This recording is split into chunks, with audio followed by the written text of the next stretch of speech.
Hello, I'm Terri Bradford. So, how much superannuation is enough? Now, it's a common question and one many Australians ask when thinking about the type of retirement they want to plan for. The federal government recently posed this question to the Australian public, throwing out a figure of $3 million. The government is concerned there are a number of individuals who have superannuation balances well over this threshold who are receiving attractive tax concessions. Hence, their proposal to introduce a tax on earnings where fund balances exceed $3 million. Now, Treasury has released a fact sheet on how the tax on earnings may apply. However, we are still yet to see the consultation paper, which will then lead to legislation being drafted. Now, so here's what we know so far. Legislation is due to take effect from 1 July 2025. If a person's total superannuation balance is over the $3 million threshold at the end of the financial year, tax on the excess earnings will apply for that financial year.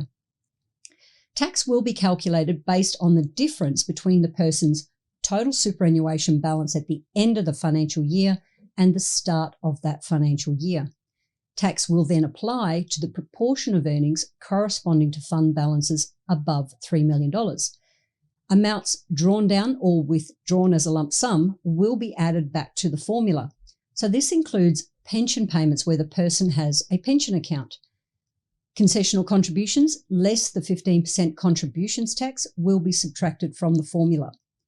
Negative earnings for the financial year can be carried forward into future years to offset positive earnings if the fund is still operating.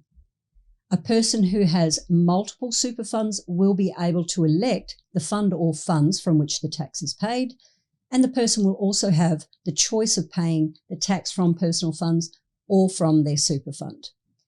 It is the intent of the government to ensure commensurate treatment for defined benefit interests. Further consultation in this regard is still being conducted, so watch this space. So what are our concerns? Well, there appears to be no allowance for regulated pension payments if a person has a retirement pension.